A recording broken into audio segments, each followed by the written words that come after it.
Previously on Coffee with Kenobi. Special vinyl collector's edition remastered original motion picture soundtrack of Star Wars A New Hope for $150. Wow. $150. Dude, it's like I just threw tax on the floor for you all. Yeah.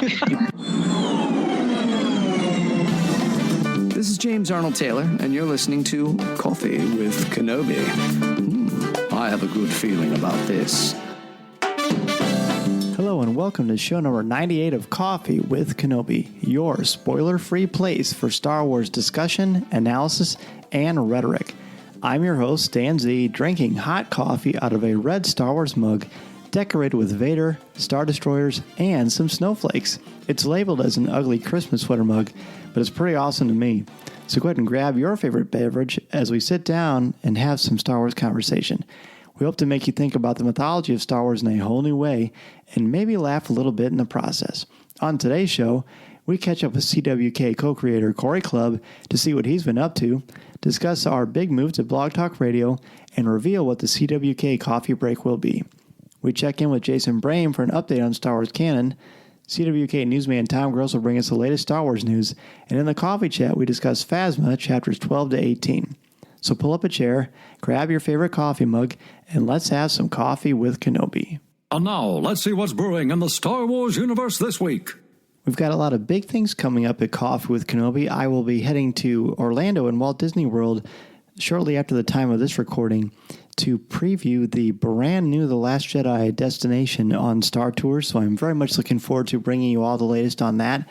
I also want to make sure that if you haven't purchased the Star Wars Experience dinner and a movie at the Peoria Riverfront Museum and you're interested in doing so, there are still a few tickets left, very, very few, because it's really caught on, and I'm thrilled about this because I think it's going to be a great evening. Peter Wentworth Shields, who helped design the cockpit of the Falcon, the Death Star garbage compactor, and the kitchen interior on Tatooine, is going to be there. He also worked on A Clockwork Orange, Captain Nemo, and The Little Prince. And, of course, we end the evening, besides dinner, we will be watching, of course, Star Wars The Last Jedi, and I am hosting the event. It's going to be a really magical evening. I got a lot of great word of mouth, and I've heard from a lot of you about the fact that you're going to be heading to experience this, and I can't wait to meet each of you. And as I mentioned, there are a few tickets left, and I just checked. There are 3 left. So please be sure to jump in on that if you're at all interested in being a part of this incredible evening. Also, I have the Star Wars and Mythology presentation at the Peoria Riverfront Museum that is coming up also the weekend that Star Wars The Last Jedi premieres. Again, it's also at the Peoria Riverfront Museum. It is Saturday, December 16th, and my presentation will be at 2 o'clock. I will be talking about Star Wars and mythology, talking about mythological stories throughout the history of storytelling and how they are connected to Star Wars. And I will also get into the mythology of Star Wars itself and try to unravel the Rubik's Cube that the Star Wars canon can sometimes be. It will be wonderful to see as many of you there as possible. It's always great to talk with other Star Wars fans, and it's going to be such a great, exciting weekend anyway because of The Last Jedi. So I hope to see you all there. So who talks first? You talk first? I talk first? Joining us today for a cup of coffee is the co-creator and former co-host of Coffee with Kenobi, Cory Clubb. I'm back. Let's do this. You're back. Yeah, it's almost like you're on show 97. Yeah, I feel like I was just on here talking Star Wars or something like that. I do. I really think you're going to be a natural. So what has been going on with you? Yeah, not a whole lot. We're counting down the days. We taking a trip to Disney pretty soon here. Looking forward to that. Counting down about a week out now. But yeah, we're excited to do all things Disney and check out. Hopefully get the Star Tours ride for the Last Jedi, which debuts I think this week. So it's exciting to be able to look forward to that with the family. Some good time to relax and rest up and enjoy some Disney. We love our Disney. Along with that, just been out and about. I haven't really picked anything up necessarily Star Wars wise. A friend of mine at work today actually brought in a Last Jedi poster for me that I was unable to get through Fandango. If you go through Fandango, we hint go through Coffee with Kenobi to check out your tickets for the movie. I think they throw in a poster that goes along with. I'm not sure of the details. I'm going to have to check out the website for you're sure. exactly right. That's exactly. I don't know if there's a limited number or not, but I think it's a kind of cool promotion, kind of fun, kind of interesting. But I got one for a friend of mine today, so it's kind of cool to see. Just a buddy kind of gave it to me just as a gift and do it that way. But other than that, I mean, I only watched the most recent trailer twice. I've kind of forgotten about that. I mean, life seems to get in the way, and as we come closer and closer to the new movie, we're a month out. I was just looking at the dates today, and it's becoming even more real. It's exciting to be in this time again. It's a rush. It's the forefront of everybody's kind of radar, and it's Star Wars time again.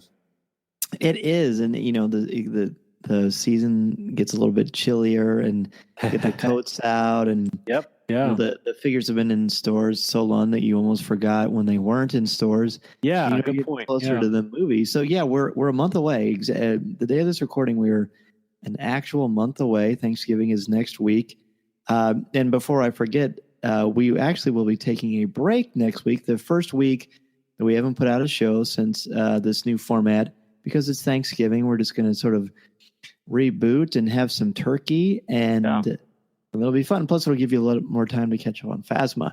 But so you mentioned, being a month away from The Last Jedi.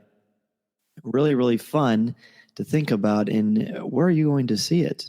He asks knowingly. Yeah, absolutely. So it's funny because the discussion around the office for me is getting tickets early. It seems to be the thing. A friend of mine got invited to a private screening up towards Chicagoland area, and through just one of his work business accounts. And it's kind of neat to see that it seems to be in the knowledge base of everybody that's going out to see the film either Thursday evening or Friday day, all day long when it opens. But personally, you and I will be hanging out downtown Peoria, down at I think the best theater in the area, the Peoria Museum, which we did the Rogue One premiere, which was a blast. Still have great memories with that, and this seems to be right up there with there. I mean, it's the first showing on Thursday night. I know those tickets are kind of hard to come by nowadays for that, and I'm excited to be able to be the first ones in line to go check it out. But it is something that I enjoy to do. I think we in the past we did a recording for Force Awakens at one of the more local movie theaters. It was just regular kind of a the theater rave. seating. Yeah, but this one's got the giant screen, so that's right. It's not IMAX flavor, but it still has a twinge of like grandioso in it. So I think it's kind of fun. So it's just like you said, it's right where we did the premiere for Rogue One, and expect to have even more excitement. That's going to be quite a weekend because the next day, the actual day, the 15th, I'll be hosting the Star Wars Experience Dinner and a Movie. And at the very, very top of the show, before Cory came on, I said there were 3 tickets left. I just checked it again. It's sold out now. Whoa, that's awesome. I know. So, thanks, man. It's cool. I think it's because Peter Wentworth Shields, who designed the cockpit of the Falcon, is going to be there. And I've had a chance. I haven't actually got to speak with him yet. I've spoken with people who are working with him to make this happen at the museum, and sounds like a fascinating guy. It's going to be a great night. We'll definitely miss you there. Absolutely. I mean, I had other engagements. We've got a work Christmas party to attend, but you're definitely a jet setter. Yeah, you're. Hey, I got a lot of people want my attention. I got to give out portions, but that's right. No, it's all good fun. I'm glad for you. I'm excited for you. And when you first talked about it, you're very excited. You sent me a message, and we're pretty excited. I mean, that's the other thing too. When you sent me the first original message, folks know that we text all the time, and I thought, oh, it's just for the regular showing, and I didn't know there'd be dinner served. Oh, that's fascinating. I thought he was really treating me to a fun time, but no, this is something different. You're seeing it two times in a row, and definitely with a great guest, and obviously a big fanfare, and a dinner to boot. So, you want to know something even crazier? Yes, I do. Okay, well, so we'll be seeing it on the 14th. Obviously, yes. the premiere. You and I will be broadcasting, as we just said, from the Peoria Riverfront Museum, and then the next time will be the dinner and a movie that we talked about. But during the day on the 15th, I'm taking both of my mythology classes to see it. So I will have seen it 3 times in 2 days. Oh, wow. Is that as a new high for you for successions of seeing a film? That I haven't done that since Revenge of the Sith. Okay, yeah, It just hasn't worked out that way. But this has, just because, I mean, being a sort of a part of it, and then yeah, I mean, taking my students is going to be fun. We've had so much fun with our mythology unit, closing out because they're just semester classes. So okay, I close it out with Star Wars, and I kind of give a special shout out to Craig Dickinson because I worked with him on this. And one of the things you do as a teacher is you beg, borrow, and steal from people who've already done it and have traversed the waters and done it well. And Craig is one of the best out there, as well as a great guy. So thank you, Craig, for sharing that with me. I've done few tweaks, made a few special modifications myself, but I'm not rushed. So, and I'll be happy to share those with you for sure. Now, we were talking a lot about excitement, and obviously you saw, in fact, you were the first person to know, because that's what we do, is now Coffee with Kenobi is on Blog Talk Radio. And I have gotten a lot of questions and a lot of inquiries about this, as have the other hosts of our Coffee with Kenobi family. So before I address those, and maybe I will just through our conversation, but what questions did you have about Blog Talk Radio? yeah. I mean, that's the thing too. It's cool when you send me this information. I think you're always on the fringe of expanding the show, making it better, just tweaking things here and there, like you said, just to promote and get listeners on board, and definitely allowing us to stretch our Star Wars universe, our little show here. And as always, getting trying new tactics and such. And this was something that was kind of I don't want to say it was a bold move, but it was definitely something. I know you wanted to wait the highs and lows of such a venture with me and some of our good friends and close people who work with us on blogging for us and such. And I think that was a smart move on your part. You went to us and kind of ran through the ideas and told us what it was all about. So I guess my first question is like, does this change the whole format again for Coffee with Kenobi? Yeah, that's a good question. It does not change. The only thing that it changes, the format will be the same. The hosts will be the same. Our collaboration and our friendship and admiration for one another is all the same. The difference, the only difference that people will notice, so I guess there are two. The first difference is that every show has their own iTunes feed. And the Lattes with Leia one just launched. And that's awesome. So Legends Library, Comics with Kenobi, Rebels Reactions, and Lattes with Leia all have their own iTunes feeds. If you're subscribing to our show, Coffee with Kenobi, well, nothing changes for you. You don't have to resubscribe. That you're already a part of that. And thank you so much for subscribing. It means the world and helps us to continue to bring this show to you. But now everybody else has their own feed. And on every pair of show notes, we're going to make sure that everybody sees where to subscribe. You can of course, do searches on iTunes for all the shows. So that's a huge thing. That's a really huge thing.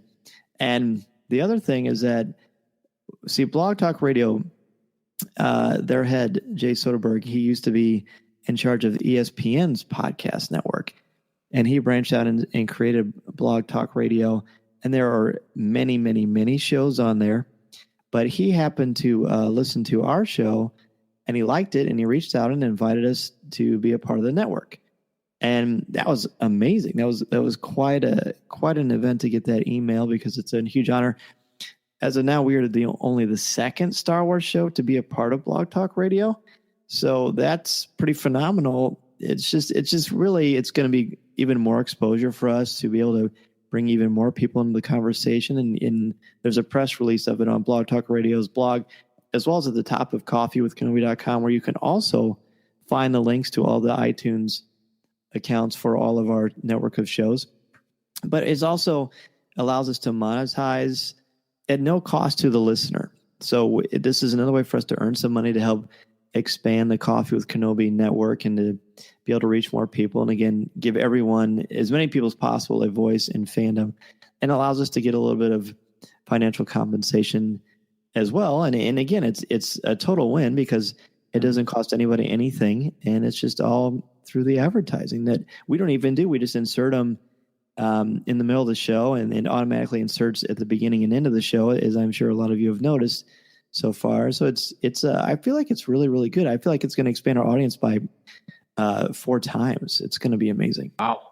No, that was my kind of follow-up question was like, does it change? Like you mentioned too, everything's still free. I mean, we still bring the content, still definitely bringing the conversation as well.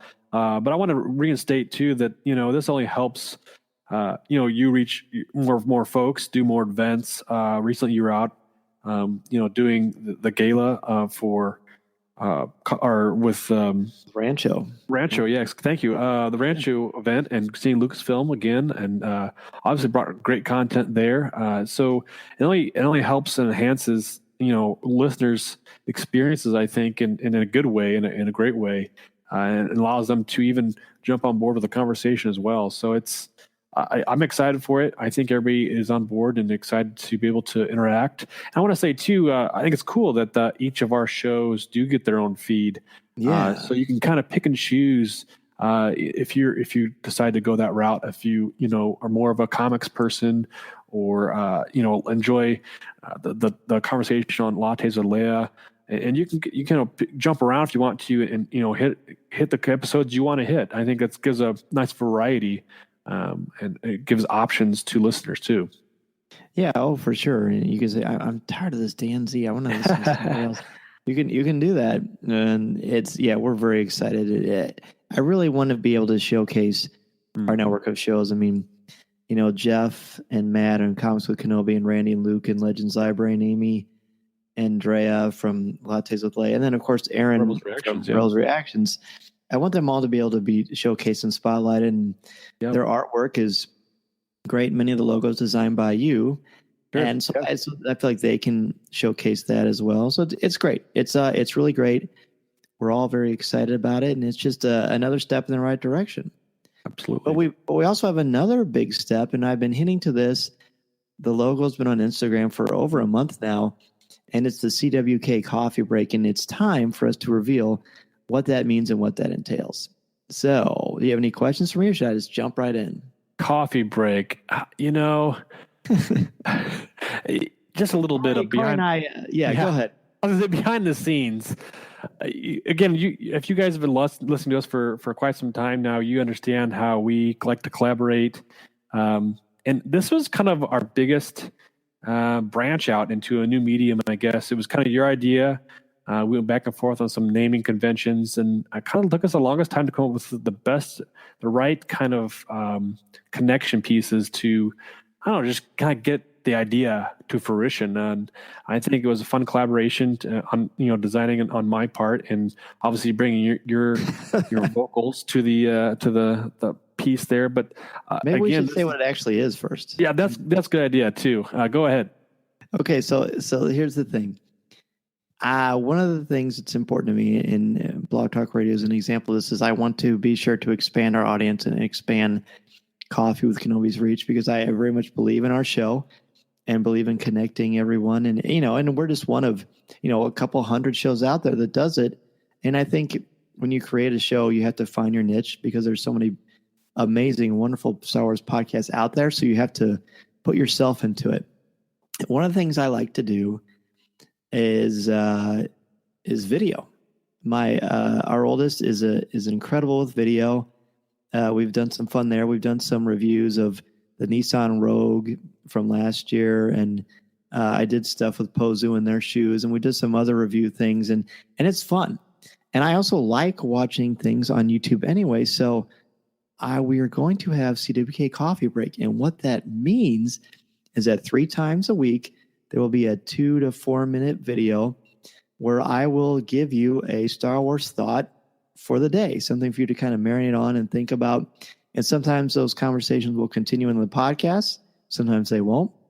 Sometimes they'll just be on social media or on the comments on YouTube. I don't know. The whole point is just to get more material out there, more ways for you to enjoy Coffee with Kenobi. And it's a coffee break. It's just a quick little shot of something for you to think about. And as far as when, it's probably going to be Mondays, Wednesdays, and Fridays. We're still ironing that out and doing some little things here and there. But my goal is to have it start either the last week of November or the first week in December. And I'm extremely excited about it. That's cool. And I guess another question. What did you think when I first told you, hey, I'm going to do a YouTube channel?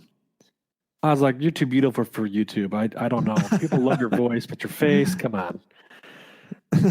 I'm kidding. I'm joking. But no, it's using the tools that are out there to expand, just the conversation to folks. I think it was kind of fun too, because every once in a while, you and I will text each other or call each other and just talk about Star Wars in general. Like, hey, what do you think about that? What do you think about this? And this is kind of that same format, just bringing it to the wider audience. It's kind of like getting a quick little visual visit text from Dan himself and being able to say, hey, what would you think about the carpeting and the Millennium Falcon? What if there was carpeting? We don't know, but there could be carpeting somewhere. What are your thoughts on that? That's a heck of an example.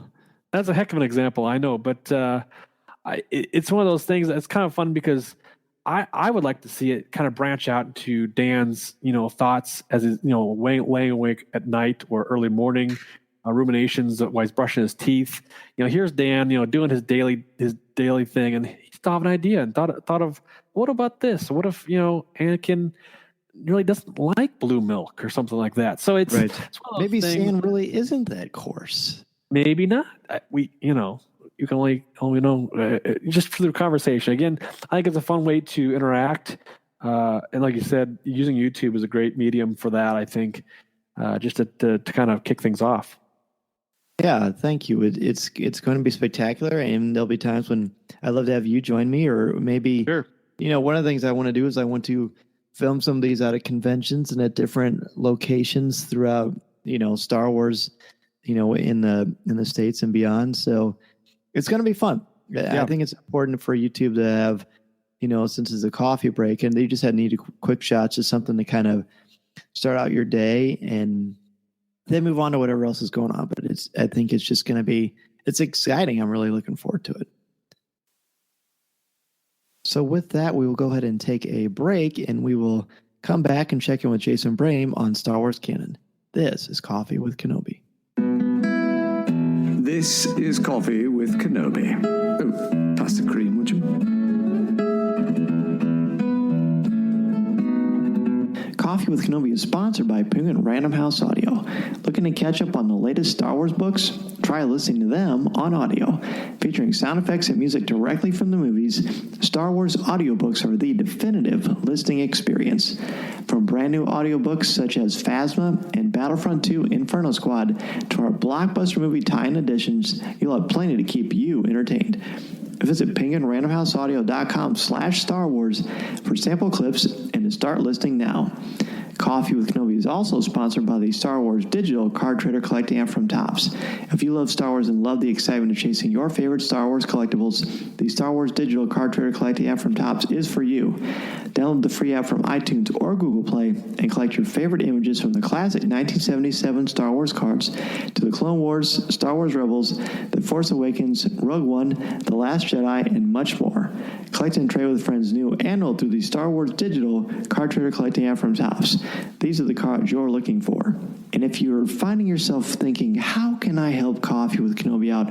I really like this show and I want to do my part. Well, we appreciate that and we appreciate you. And one of the ways you can do that is to be a CWK Patreon contributor. I want to give a very special shout out to Tyler Wiggins, Ben Elkington, Dennis Keithley, Terry Lee, Angela Souse, Aaron Harris, Mediocre Jedi, Connie Shee, BJ Smith, Christian Dale, Nick Deco, Adam Leonard, Jim Capron, Jason Hall, Mark Suter, Mike Audette, Eric Struthers, Jared Cantor, and Brian McKinney. The Patreon page is something that helps us out in a lot of ways, including producing our show and distributing it through the RSS feed, which is how you send your show to different podcast catchers like iTunes and Google Play, etc. It also helps with the equipment and the upkeep. If you contribute, because there are different levels you can contribute, and there are different rewards that come with this.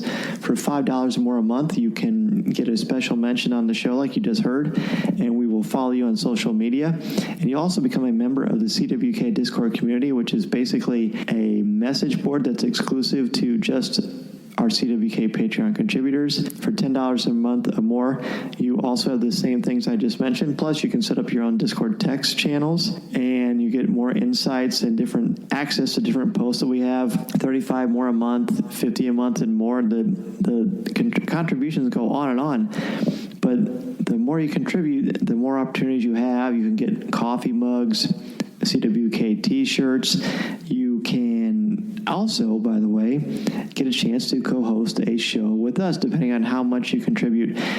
And be sure to check out our webpage and go to the Patreon page to see the incentives and see the opportunities for you, because as I mentioned, you can not only host the show with me, but you could do it one time, twice in 1 month, or you could do the entire month, all 4 shows with me in 1 month and another guest host. And that's really fun. One of the best things about the show is being able to meet and talk with and converse with each of you. And this is one way to guarantee that's going to happen. So be sure to check out our links on the webpage or the show notes for more information. We're back, and we are here to speak with Jason Brame, who joins us for his monthly visit to discuss Star Wars canon and who knows what else. How you doing, Jason? You know, I'm doing fantastic. I look forward to this day every month. As soon as this is over, I'll look forward to the next one. Well, hey, we feel the same way. Very, very fun to chat with you. And Cory and I have been talking a lot about different stories that are going on in the Star Wars universe. What's kind of hitting you these days?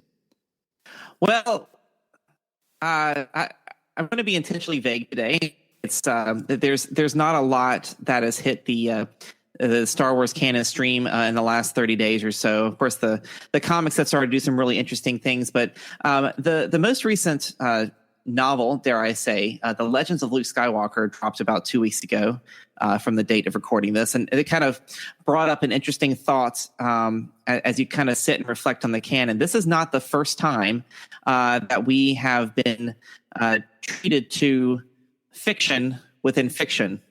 And I think the Star Wars universe is growing to a point where we can actually be intrigued by layers of fiction. I think the first time this came about, as far as I'm aware, in the current canon, is the short story "All Creatures Great and Small," which came out about around this time 2 years ago, where we had the wonderful background character Boba Joe tell us a tale about how he and his creatures basically destroyed the Death Star, which we all believe not to be true. I love that story, by the way. I love. No, I do too. It was great, and I think there's something to be said about their ability to create stories that aren't true, or at least aren't inherently true. Of course, that story ends with a quote, "But stories, they are powerful things, never discount their strength." And I think that's what that's a great precursor to what's happening with the tales. The tales of Luke Skywalker. I think that's what an interesting way to continue to keep the mystery of what happened to Luke alive, while still giving us something that we can be interested in and start to wonder what is truth and what is not. And I think it's interesting metaphysically to sit back and think that we're trying to figure out what is true, what is not within a fictional universe. Right. And how far along are you in the book? Because I just got my copy yesterday. Yeah. How far along are you? I am 0 words along, because I have been trudging along, and trudging is probably not the right word, on Phasma, which I'm absolutely devouring and loving much, much more than I ever thought I would. So after I know Phasma, I'll move on to the Luke book. Very good. I'm exactly as far along as you are. So. Oh, good. Well, so I guess next month, hopefully, let's you and I and try to read this before then, so we can decide what's canon and what isn't. Right. Well, yes. My aim is to get through all these books before December 14th. But I mean, when you really sit back and think about it, it's intriguing that we're at a point in storytelling where we can do this and they can make money off of selling these books. Oh, I agree. And Cory, where are you at in the world of Star Wars fiction these days? Just telling a friend of mine about how awesome. At least we have a lot of titles upcoming. You mentioned Phasma, and obviously the book came out recently. Can you hear me now? It was super choppy. Really? Yeah. As soon as I said, where are you at in the world of fiction, then I really couldn't hear you very well. How do I sound now? Now you sound fine. So let's do a pause and pretend like I just asked you, where are you in the world of Star Wars fiction? Okay. So that's a good question, Dan. I was just talking to a friend of mine about the audiobooks from Audible, the Star Wars books, and having a great experience with those. You mentioned the Phasma book having come out, and then Jason, like you said, the Luke book's coming out, or it has come out. I haven't got my hands on those yet. I've got Phasma sitting around here. I haven't cracked into it yet. I'm hoping to dig into that one pretty soon. It's kind of a time of life type thing. I know that what the movie's kind of on edge. We're about a month out now. A lot of stuff starts kind of popping up, and it kind of reinvents itself into my life, and I want to know what's going on, I guess, in a sense, and comparing it to fictional canon that kind of bleeds over to the film canon is always kind of an interesting take, because it's up to the author to kind of take the liberties, I guess, and roll around with a story that might be a little bit their own in a way, let them craft some things, a certain perspective and whatnot. It sounds like with these books, they're doing that and doing it well. So I'm excited to see what comes about that and how much it connects to the upcoming movie. Yeah, well, I mean, we know that they put little hints and sprinkles, which aren't always necessarily overt, but sometimes it might just be an ancillary character or something to that effect, or even the mention of a planet. Like in Leia, Princess of Alderaan, She goes to Crate a couple times, and then that might be all that it is. There are other side characters in there, so I don't know how they will be affected, but I can tell you, and I think you know pretty well how I feel about Phasma. I thought she was fine, whatever. She didn't do much in the movie, but that didn't bother me because really neither did Darth Maul and neither did Boba Fett, and they are still very much iconic. So I'm just kind of in a wait and see mode with Phasma. This book is so gripping and so engaging, and she is such a force of nature. In fact, she's kind of, I'm noticing as I'm 3/4 of the way through the book, she's really kind of like a parasite, and she's fascinating. I never thought I would say this, but Phasma might be one of my favorite books in the new canon. Wow. That's cool. Yeah. Jason, have you read Phasma?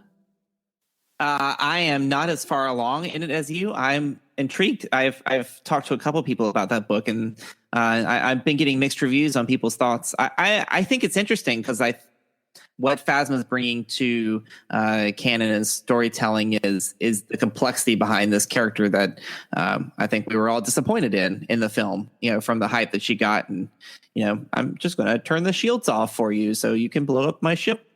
But to find out that she's got so many more layers to her, and then you add on to that the Phasma miniseries from Marvel, and it makes her that much more interesting. So I'm looking forward to finishing Phasma myself. Well, refresh our memories on what happens in the first issue, because I have read them, of course, but there's just been a lot that's happened in between that time. How do they explain away her shutting down the shields and not seeming sort of cowardly? I don't think they actually gave a really good answer for her reasoning behind shutting down the shields. But the whole arc was about her covering up the fact that she was the one who shut down the shields. Right. And I feel like there's a whole lot more going on with her that I think the Phasma book was able to explain. We see this trio of Hux and Phasma and Kylo, and then of course Snoke over all of them. And we saw the friction between Hux and Kylo in front of Snoke, and I think Phasma, as much as we want to associate her with Hux, I think she's the third faction in all this, and I think she's got her own agenda that we'll probably see play out in the next film. It seems like. Oh, I think so too, and based on what I've read so far in this book, we've seen in the trailer that obviously Finn and Phasma have a big showdown, and I'm telling you what, Finn better be ready, because Phasma is not to be messed with. I can tell you that. So you had a really, really... Go ahead, Cory. What were you going to say? Well, I was going to say, talking about canon and Phasma in general, it's interesting because like we said, you don't see a lot of her from the film perspective. We get to know her in the book format and the comic book series. Do you guys prefer it that way? Would you rather learn about a major character, bits and pieces through the film or through the book or comic series, canon wise for you? Well, to me, she's not a major character, so I'm fine with it because they're fleshing her out. She's not a Skywalker. She's not Han Solo. She's not Darth Vader. She's cool, but like I said, she's the Boba Fett, or she's the Darth Maul. And obviously they've added quite a bit more to Darth Maul than they have Boba Fett, at least so far. But to me, when I'm watching a movie, if there's something that's purposely not included so they can use it as a book or a comic book, that would kind of grate me a little bit. But I don't think the directors and the creators of the film storylines, I don't think they're doing that. I don't think they're beholden to that. I think everything else just kind of fits around that, and that's how I prefer it to be. What about you, Jason? I would tend to agree. I think there's a lot of stuff in Star Wars lore that we that a certain group of us just assimilate. We just assume and understand their fact, and then you go back and watch the films and you realize, wow, that's not even a thing, right? I mean, there's so much about Boba Fett that we know that we didn't get from the films, and a lot of people didn't even read it in the books, but they just know because the fans talk about it, and that's just understood. I don't really have a good current canon example for it, but when you think about the Legends timeline, I mean, most people were aware that in the Legends story universe, Boba Fett survived his fall into the Sarlacc pit. I don't think that's. I think a lot of people would tell you that they knew that to be true because people were talking about it all the time, and I think that's where we're going to get to with current canon. I think the more people who read the Phasma book and understand it, the more who are going to talk about it, and then it's just going to become part of the consciousness of fans who talk about Star Wars often. Yeah, I agree with you. And I want to transition quickly to something really cool that has happened to you in your professional career involving Star Wars. Well, I mean, we can go that route if we want to. All the campaigning you've made for me to join the Lucasfilm Story Group, I still haven't. But it's not over yet. It's not. But I've recently taken on, or at least temporarily been assigned to a leadership team over at Hollywood Studios at the Walt Disney World Resort, and spending a lot of my time in Launch Bay. But what was really cool recently is they allowed the cast members who work at Hollywood Studios to sign the beam that is going to be at the top of the Millennium Falcon ride. So when they do that topping off ceremony, that final beam that they place is going to have all these cast member signatures from the park, well wishes and may the force be with yous and all that jazz. And aside from that, we all signed a banner that was congratulations to the opening cast of 2019. So whoever ends up working in that park on opening day will be honored with that. Well wishes to the future. So it was pretty cool. It was a really cool experience to kind of go back there and bring all the cast together and know that all of our names are sitting on top of that attraction, which will probably have some beautiful scenic pieces on top of it. And you'll never know it was there. I think that is incredible because you're a part of it. I mean, that's about as good as it gets, really. That is true. Jason, I had the opportunity a couple years ago to go visit the Wrigley Stadium. And one of the things I took one of my sons with me, we had a chance to just lay in the outfield, just lay in the grass there. And now every time I go back to Wrigley, I kind of say I laid out there in the grass type thing and had that moment. And you can kind of have that same experience, I think, with this. And that's a cool feeling. I think it's kind of, a piece of your history is there, a piece of you is there in that moment. So that's pretty cool. It's a nice story. Yes, it was. I'm glad I took the time to be part of it because the schedule wasn't going to work out so well. And I was like, you know what, this is important. So, by golly, if there's something cool Star Wars happening at the park, I'm going to try not to miss it. Oh, for sure. Are you allowed to say what's kind of going on behind the scenes, or is it too early to tell? It's too early to tell. I mean, we all know that we all know what rides they're building, right? They've made that public. From the what you can see driving into, I mean, any guest can, as they drive past the park, and kind of see the construction progress, and the framework for both the ride buildings is pretty solid. Like I said, this beam that we signed is the beam they'll use to top it off, and most construction sites have a topping off ceremony when they finish a structure, so that when that final steel beam gets placed, there will be somewhat of a ceremony, kind of like they do with the groundbreaking. It's ceremonies throughout these building processes. Early on from the streets, you could see the framework of an AT-AT, which has now been uncovered by the building. So we're all presuming that's inside the dark ride, whatever the resistance and first order fight that you're supposed to be able to ride through, walk through. Not really sure what that attraction looks like yet, but sure. Yeah, I mean, we're all aiming for 2019, and it's looking great. I look forward to seeing what happens, and hopefully being there to be part of it, and if not, at least being there if and when they offer cast previews, and if not, I'll be there on opening day. Oh my goodness. Yeah, it's going to be great. I'm really looking forward to visiting the park later this week and seeing what they're doing with Star Tours as well. That's right. That the new edition of the scenes for episode 8 debut on Star Tours this Friday. So right. I'll do my best to sneak myself on that ride as well this week. I know they're trying to get us all in there on that first day, so I'll have the experience, so we can let everyone else about it, because that's going to be a big draw this Friday. And if you have a chance, you should stop by and say hey. I think I will. I will. Well, it'll be so next month we've got our homework besides the CWK book study. We're going to talk about the Legends of Luke Skywalker, and we're going to talk about what we thought about the new Star Tours. And Cory, you will have written it by then too, won't you?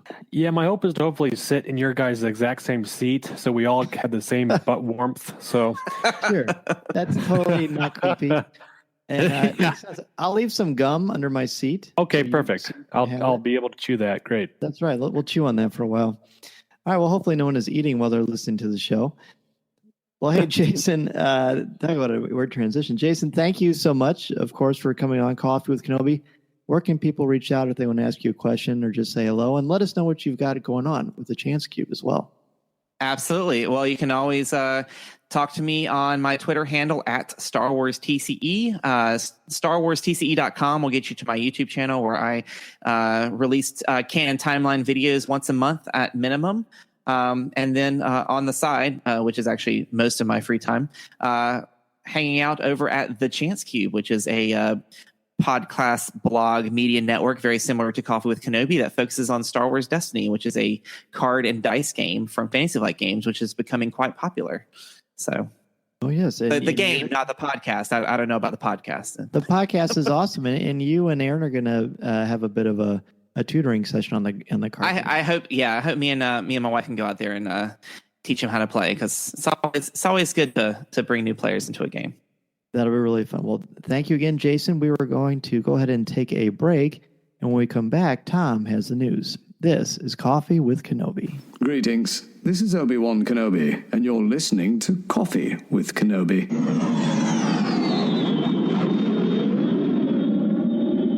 Looking to catch up on the latest Star Wars books? Try listening to them on audio, featuring sound effects, top-notch narrators, and music directly from the movies. Star Wars audiobooks are the definitive listening experience. From Han Solo to C-3PO to Admiral Akbar, you'll recognize all of your favorite characters. Listen to movie tie-ins like Rogue One and The Force Awakens, to book titles such as Phasma and Battlefront 2 Inferno Squad, to classic audiobooks like William Shakespeare's Star Wars. With Star Wars audiobooks, you'll have plenty of Star Wars listening to keep you entertained. Visit penguinrandomhouseaudio.com/Star Wars for sample clips and to start listening now. The Star Wars digital card trader collecting app features incredible images from many aspects of the saga, including the original trilogy, the prequels, the Clone Wars, Rebels, The Force Awakens, and Rogue One. It's the quality you have come to expect from Topps. It's also easy to get into and really fun too. Your favorite Star Wars characters, scenes, and moments are in every pack. To get started, download the app for free from iTunes or Google Play, and then be sure to open the app each day for free credits to spend on card packs from the Cantina. Plus, if you can't get what you're looking for, there's a place to trade with your friends as you complete your Star Wars collection. And if you're an experienced collector, there are exclusive cards, special inserts, and autograph opportunities for you to enjoy. Don't worry about missing the cards and sets you want either, as you can sign up for notifications right on the app. The Star Wars digital card trader collecting app from Topps can be downloaded for free from iTunes or Google Play. Be sure to download the app and start your collection today. The Star Wars digital card trader collecting app from Topps is available now. And remember, these are the cards you're looking for. We're back, and Tom is back with us to share the news. Tom, what's going on in the world of Star Wars these days? Well, the Disney Parks blog revealed an exclusive look at the soon-to-be-open Starspeeder flight through Crate on Star Tours. The adventures continue, inspired by Star Wars The Last Jedi. In the reveal, we see a Starspeeder caught in the battle on Crate with the red dust rising from high plains of Crate as Resistance ski speeders skim along the surface with First Order TIE fighters chasing. In another image released, we see the passengers of the Star Speeder looking upon a screen of the Battle of Crate, while it appears the crew is hosted by C-3PO. In the blog post written by George Savas, Disneyland Resort Public Relations Director, he writes, "If you're thinking that this is the only new Star Tours destination coming this week, all I can say is no, there is another. The new Star Tours attraction opens Friday, November 17th at Disneyland Park and at Disney's Hollywood Studios." Well, we have been talking about this sporadically throughout the show because, for one thing, we all love Star Tours. Tom, you've been on Star Tours, right? I have not. Oh, buddy, you are going to love it. You're going to love it. It's amazing. Well, last year, Wow. That's right. We're going to make it happen. The celebration in April, Cory and I went on together with Jeff and Dennis Keithley. Mm-hmm. It's amazing. And now that they're going to have new planets, I remember when they had Jakku and they had Finn going in and out. John Boyega was on it, and that was really cool. And as we've said, Disney has invited me to come out for the premiere of it this Friday, so I can't wait to see what it is. And knowing that there's more than one option for the Last Jedi, that's a big deal because when they did this for The Force Awakens, it was just Jakku. So I don't know what they're going to have, but it's going to be pretty great. I hope it's the Luke Skywalker Secret Island. Ashto. Ashto, yeah. That'd be fun to kind of fly in and around that. It'd be fun. That would be cool. That means porgs, of course. Of course. Oh, yes. Yes. Very cool. I just want you to say porgs. Oh. So describe what the Star Tours is like. From the image, it looks like you come and sit it looks like a small auditorium-like seating. Is that how that works? Cory, take Oh take my! it away. This is. I'm actually jealous of you and having not ridden it because it's a joy. It's definitely. So if you're familiar with the Walt Disney World, there's obviously a sectioned off part for Star Wars. It's grown over the years, but they have the Star Tours ride they've had for numerous years. And as you walk in, you walk under an AT-AT, and you're kind of hosted in by C-3PO, R2-D2, some droids. There's kind of inner workings of like a facility there, like you're kind of on a base. And you walk through the line. It's kind of fun, and there's some interactive stuff. But then in the ride itself, you do get on a small little ship. It's like a touring ship. And then there's, I can't remember the number of different experiences, Dan, but there's a whole host of different experiences the rider may encounter on numerous eras of Star Wars and numerous planets of Star Wars. Yeah, exactly. You have the original Star Tours was in operation for 15 years, something like that. I don't have it in front of me, so I'm sure that's not 100% accurate. But it was one thing. You got on, and the premise is that you're touring the galaxy, and it's supposed to be nice and easy. But then you end up sucked in with a tractor beam with a Death Star, and then you go through this shower, a meteorite shower, and then at the end you go through the trench run and you blow up the Death Star. And it's all an accident because you're supposed to be a tourist. So that was great, but it was just the one thing that was in existence for a very long time before the prequels were even made. If that tells you what it was like. And then the prequels came out and they said they needed to update it, and they knew that there was going to be different things coming on, and they wanted to have the option of being able to put new planets in and out. So when they reinvented it, right before basically Lucas sold his company to Disney, they had a thing where there's a couple different opening scenes, there's a transition piece, then there's another big scene, and then another transition piece. So there was like 40 or 50 different possibilities of what you're going to see. So for instance, now you can go through the Battle of Hoth, you can go to Coruscant, you can go to Naboo. There's just a whole bunch of cool things that you can do, and it's really cool. At one point, Darth Vader comes out and kind of moves you around with the Force, and basically you mentioned it's an auditorium, but it's more like 4 or 5 rows of seats. I think there's maybe 10 to 12 seats per row, and it's a flight simulator, one that's similar to what they use at NASA. and you just go through the attraction. It's just a few minutes long, but it's spectacular. But it's hosted by Anthony Daniels, Wow, that C3PO, sounds- which is cool too. That's right. Okay, so that is C3PO up there that I was looking at in the image. Well, that is cool. Well, our second story tonight also has involves Star Tours, because Mark Hamill tweeted today that it took him long enough, but his childhood dream of working at Disneyland finally came true. While park goers were preparing to enjoy Star Tours attraction, a Disney employee standing in front of the group reported that the captain did mention something about a special passenger, and that the force is strong with this one. And on that cue, Mark Hamill shouts, "Hello, everyone," as he enters the cabin of the Star Tours ship. And let's just say the audience, as ABC News reports, the audience lose their minds in excitement. There is a video on Hamill's Twitter account with this, and it's all over the internet as well. But Hamill continues to joke, "There's no Star Wars fans here, are there?" Well, I am sure Hamill made more than just his dream come true with this visit. Well said. Oh, absolutely. When I saw this, I mean, you have chills. I mean, imagine sitting in this attraction, Corey, and Mark Hamill walks onto the bridge. I mean, that would just be mind-blowing.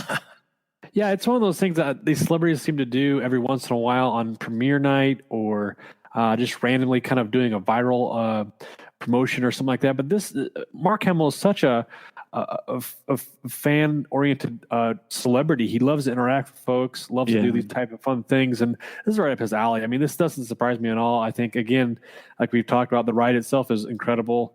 But yet to write it with Luke Skywalker himself, I mean, that's just one of those things you just can't either fathom happening, and here it is. It's not the first time it's not the first time we've talked about Mark Hamill on this show surprising fans. Remember the commercial that they were recording where people were talking about their Star Wars memories, and then and those reactions and the reactions here on the Star Wars tour were so great. I mean, these people are there to see something completely different, and wow, have you seen the video and the reactions from the folks sitting in there? I have. There's one guy that's in the front, and the way he reacts and his eyes pop out is probably what I imagine I would do.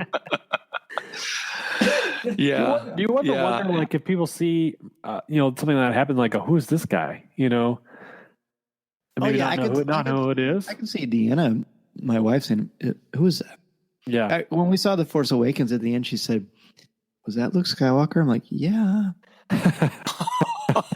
So it can happen. Noob. Hard to even imagine. Well, teacher of the way. That's okay. That's exactly right. So I know. Also, there's something going on with IMAX, isn't there?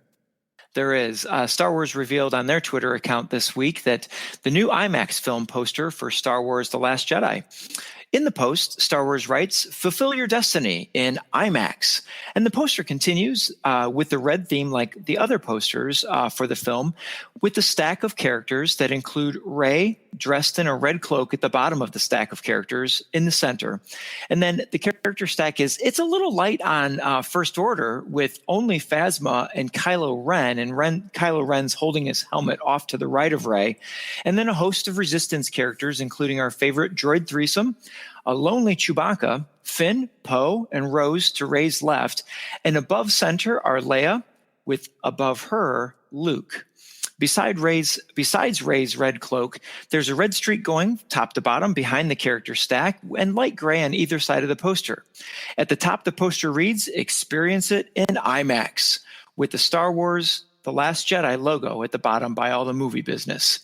A stunning poster for what promises to be a stunning film, but the poster demonstrates what seems to be the seriousness of this film, with no comic relief because the porgs are missing. Interesting. It seems like, Corey, every time you're on these days, there's new art to sort of dissect. What'd you think about this image? I mean, because there's also an AMC Theater poster as well. Yeah, so that's a good point. With this one in particular was interesting because there's no lightsaber igniting. Rey's holding the hilt of lightsaber there, but which is interesting. you said it's very serious in nature. It's very obviously got the red theme going on. The cloak is really what's interesting to me enough on Rey. I feel like I've seen it before somewhere in some other art pieces for the movie, but to have it front and center here and have her kind of be the focal point a little bit, yet dressed in red, it's quite striking to see her do this and looking very, drawn in to herself to reflect on the events of the film. All right, I like that. That's pretty insightful. And my thought on this is just kind of like, yeah, okay, fine. I'm tired of new posters. I'm ready for the movie. Yeah. You know what I mean? I mean, if they're going to keep showing these new posters, I'd rather they do it right before the movie comes out. And of course, we're just a month away, as we talked about at the top of the show. But I think I'm just ready. I mean, all these hints and teases and allusions, I'm just ready to see the movie. I also feel like, I do love the poster, and the red stripe is like a streak of almost where the brush is, a paintbrush is losing its paint. But I do, Cory, that's a great point about no lightsabers ignited on this one. And I think what's really stunning about this one is the way Kylo Ren is holding his helmet down low on the poster. I don't know if that's symbolic or not, but it looks really cool. It does look cool. I mean, that's certainly. I as we keep continuing to see, it seems like there's going to be a lot more Adam Driver and a lot less Kylo Ren in this film. But again, hard to say. But we will know in just 1 month from the day of this recording, which is really exciting. Tom, thank you so much for bringing us this news. My pleasure. We will take another break, and when we return, we will discuss chapters 11 to 18 of Phasma. This is Coffee with Kenobi. Coffee, tea, or me, Obi-Wan Kenobi. It's Coffee with Kenobi. Coffee with Kenobi was sponsored by Penguin Random House Audio. Looking to catch up on the latest Star Wars books? Try listening to them on audio. Featuring sound effects and music directly from the movies, Star Wars audiobooks are the definitive listening experience. From brand new audiobooks such as Phasma and Battlefront 2 Inferno Squad to our blockbuster movie tie-in editions, you'll have plenty to keep you entertained. Visit penguinrandomhouseaudio.com/Star Wars for sample clips and to start listening now. Coffee with Kenobi was also sponsored by the Star Wars digital card trader collecting app from Topps. If you love Star Wars and love the excitement of chasing your favorite Star Wars collectibles, the Star Wars digital card trader collecting app from Topps is for you. Download the free app from iTunes or Google Play and collect your favorite images from the classic 1977 Star Wars cards to the Clone Wars, Star Wars Rebels, The Force Awakens, Rogue One, and now The Last Jedi. Collect and trade with friends new and old through the Star Wars digital card trader collecting app from Topps. These are the cards you're looking for. We're back and we are ready to dive back into our book chat with Phasma. Today is chapters 12 to 18, and we start out chapter 12 with a little bit more about why Cardinal does not like Phasma, or at least some hints to why they don't like one another. Actually, that's not fair to say. We don't know how Phasma feels about Cardinal because we have not seen that yet, but more on that very soon. So we found out that Cardinal and Phasma were both, quote, snatched up by Brendol Hux, and it seems that when Phasma showed up, before Phasma showed up, Cardinal was the big bad, the man in charge that was training soldiers, and he was the personal protector of Brendol Hux. But as soon as Phasma showed up, and in various degrees, looking very rough and like she had been through a lot of intensity, been through hell, quite honestly, but no worse for the wear. She clearly was a survivor and a force to be reckoned with, as we mentioned on the last show. But when she shows up, all of Cardinal's responsibilities are cut in half, and he's no longer the protector of Hux, which Cardinal does not like at all. So Cardinal believes that he helps cadets find inner strength and tap into their core to make them resilient. That's what motivates him. That's what drives him. That's what makes him feel like he is making a difference in the First Order. Because remember, typically if you're a, quote, bad guy, end quote, you don't think you are evil. And he very much thinks that he's restoring order, which is a motif we see throughout the entire Star Wars saga. So we get a flashback. And when Cardinal first meets Phasma, and this is on page 85, he thinks that Phasma is a man, which is interesting. And of course, I don't know if you would say it was sexist, but it definitely shows that Cardinal, I think it is probably a little bit sexist. I'll read you the description. Let's see if I can find it here on page 85. It says that he, for a time, Cardinal was sure it was a man. Clearly it wasn't a proper stormtrooper, but he wore white stormtrooper armor, ill-fitting and utterly filthy. Blood, muck, and scorch marks were everywhere. Under the armor, he was blasphemously wrapped in red fabric instead of the requisite black body glove, standing taller than Cardinal or Brendel and giving off an air of quiet menace. Well, that's obviously much more eloquent than what I was describing a few minutes ago about Phasma and her appearance. I just think that's interesting. They thought of her as a man at first because she had the bucket on. She had the stormtrooper armor on, so he didn't know. Now, we learn about basically there's a lot of irony with Cardinal. He breaks First Order rules to help the First Order. He's not supposed to be torturing it and take someone aside and basically follow his own rules. He wasn't ordered to torture, but he's doing it because he wants to try to undermine Phasma and find a weakness so that he can overthrow her and basically return his favor. So he goes against the First Order to help the First Order, which is very ironic. Now we go back, and basically most of 12 to 18 is about what happened in Parnassus 10 years ago. So Phasma people are starting to fear her. She may have slipped something into a nightly stew that her people had so that they could leave. So they find that is a little disturbing. They don't have proof, but they are concerned because you're supposed to be honest. And there's almost a code of chivalry among their people. It's certainly not the same as Arthurian chivalry, but it is something that is there. Then we go to page 100, and Brendel is getting a lot of questions from basically Phasma and her people, and here it is. He says, where do you get them from, meaning technology and medicine? And Brendel Hux replies, we buy them from merchants. But where do merchants get them?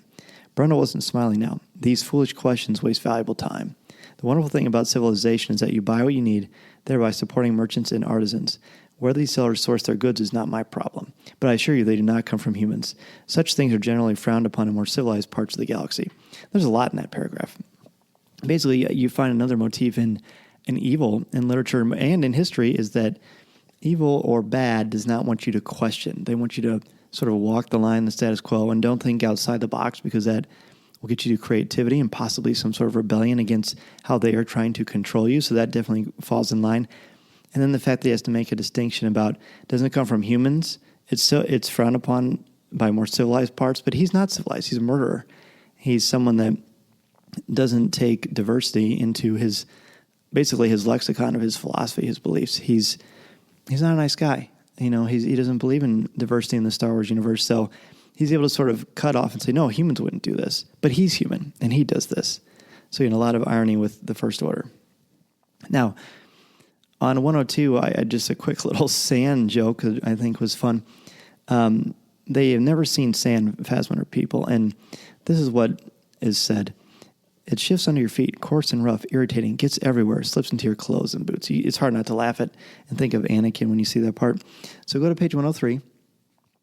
We have freedom versus giving up, personality versus power. And that really ties into Civ's observations of stormtroopers, because they are, of course, all together, Phasma and some of her people, and then Hux and a couple of stormtroopers. So she's looking at the stormtrooper, and it says, would a good leader prevent his soldiers from speaking their minds? Did these warriors give up their own power, their own personality so easily? It was a new way of doing things, and one that didn't sit well with the free folk of the Sire. So again, that motif, and a motif is a recurring idea, image, pattern, theme that shows up throughout a certain genre or a story or storyline in the mythology of Star Wars. Clearly has this stormtrooper stuff where they're not individualized, and there's a lot of that in this section, a ton of that. So go to, by the way, briefly during this, the narrative switches to a second person where you're aware that you're being talked to, which is when you're aware that Cardinal is doing the interrogation, which I think throws you off a little bit because basically it's V talking to Cardinal, and they sort of break the narrative and to remind you that that's going on without actually identifying it. But it's a little jarring, to be honest, but it's okay. So on page 107, there's this really interesting, creepy thing that happens with these beetles that come out of the desert and they suck up blood. And let's see, I found something there that I thought was really interesting. It says, crushing the beetle between her fingers, Phasma threw the wet, gold, and black carcass into the mess of beetles fighting over the drop of blood. The beetles fell upon their fellow, devouring every drop of viscous fluid within until there was nothing left but sparkling shards of exoskeleton. As soon as the moisture was gone, the beetles burrowed back underground, leaving the once smooth sand pebbled with peculiar cone-shaped mounds. Phasma stood. I thought that was a metaphor for Phasma. She's very much showing again and again. I called her a predator before, but I'm starting to see her as like a virus because she's clearly so driven. And through most of the flashback, she was just all about her people and preserving the sire. But now it's seeming more and more that she just wants to advance and evolve in her own way. And it doesn't really matter who she steps on, but she's very clever in not only blending in, but bringing people along. And so far, I don't have evidence that she's going to betray them, but I wouldn't be surprised if that happened. So we go to page 110, and there's an interesting little debate about what's bravery and what's foolishness. Let's see if I can find it here. This is where they're debating, basically going through this really, really tricky planet with the terrain is awful and nature seems to be against them. There's a quote that says, "What if Phasma had planned, and why was she suddenly so very determined? They'd seen her fight against all odds and take great risks for her people. But the way she marched through the sand without pause struck them as almost suicidal." So again, they're starting to see cracks in her armor. And it's not really cracks in her actual armor so much as it is cracks in their idealized version of her. Page 113 has an interesting little Stormtrooper pro versus con, where, again, they talk a little bit about individuality. The three armored soldiers took off their helmets for the first time, and so it was oddly fascinating to see that they were just people like any others, their hair showing close to their heads and their skin sweaty and red. One of them was a woman, although it was only perceptible through her facial structure. And it goes on to say, her armor showed no difference in physiognomy, and Civ recalled being pleased that among the First Order women were considered equals and warriors. But then, consider the fact that it says down later below, Civ considered what it would be like to wear the shining white armor herself, to be faceless and mighty, and one of countless others fighting for a worthy cause. Again, the Empire or the First Order taking away your identity and getting you to think that's a good thing because you're working together as cogs of the machine instead of people. And that's reiterated. There's a conversation later where they talk about the fact that they don't have names, they're numbers, and they seem to think that's okay, which is interesting. And so, Carr dies. Carr is the wisecracker, a tough warrior. He puts his hands in the sand and he gets bitten by this beetle, and it infects him, and eventually he ends up, getting weaker and weaker, and it's just blue veins are everywhere over a few days. Then he explodes into this pussy water, and it's really, really nasty. But the way they all respond shows them basically what they think about life, and we'll let you read that and kind of figure it out. Phasma continues to adapt. Turn to page 131 at the very, very top. Let's see. Phasma basically says, Brenda looks at Phasma and says, "I look forward to hearing more of your strategies and how they might be applied in a more, say, controlled environment. Perhaps one day we will sit together and watch your warriors test mine." And Phasma said, "That would be most instructive." She's adapting and basically saying, "Yeah, I'll play along with your little plan so I can learn more about you and study you." We see that a lot. Again, she's camouflaged almost, kind of hidden in plain sight, because I think people know now deep that she's got something sinister planned, but they don't want to cross her because she's scary. So Hux is dying through their journey. There's a lot of things that happen with some of the indigenous life on Parnassus. And there's this huge blob of blackness, and they're about to get past it. It takes an hour and a half, and then Hux shoots at it, and all these beetles show out, and these wolves and all these other frightening creatures, and then he ends up getting injured, and he's dying. So then they suddenly get picked up by this droid, and then they're in Terpshire Station. It's a mining facility of Constar, and this is where the majority of the second half of the section for today is.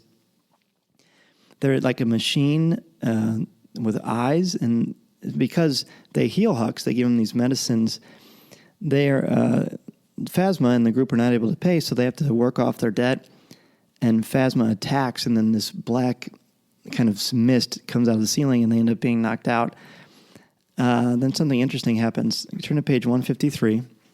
And I'm kind of flying through stuff because I really don't want to make this so much about a summary, so much as sort of an analysis, a quick analysis of what's going on with them. So on 153, Phasma ends up basically getting, she covets armor, basically. It says, in fact, Civ had known Phasma since they'd been children, and yet she was seeing a new side of her leader. Phasma had always been dedicated to power, but now she was hungry for more than just stability and desire. She coveted the armor, the blasters, the tech. Civ began to wonder if perhaps Phasma wanted it too much, and we definitely see a lot of that going on. So, on 154, we learn that these are faceless soldiers. Again, they reference to the stormtroopers being faceless. On 158, Phasma finds some makeshift armor, and it's a very sinister, it's not like that cool 80s thing where Batman suddenly puts on the costume or something like that. Phasma puts it on it, and you just know something sinister, something creepy, something dangerous is going to happen. She's getting ready to pounce, is how I look at it. I'm looking forward to it now. Next week is going to be our off week, as we talked about a little bit before, and we will at the end of the show. So you're basically going to have 2 weeks. So if you're trying to stay along, eventually, by the time we reconvene for show 99, you'll have read chapters 19 to 32, which seems like a lot. And it is a lot, but if you want to break it down, which is what I'm going to do, I'm going to try to read 19 to 25 next week and then 26 to 32 the week after, so I'll be ready to come back and talk with each of you about what's going on with Phasma. A fascinating book. So we'll take our last break. This is Coffee with Kenobi. Listening to Coffee with Kenobi, you are the podcast you're looking for. This is...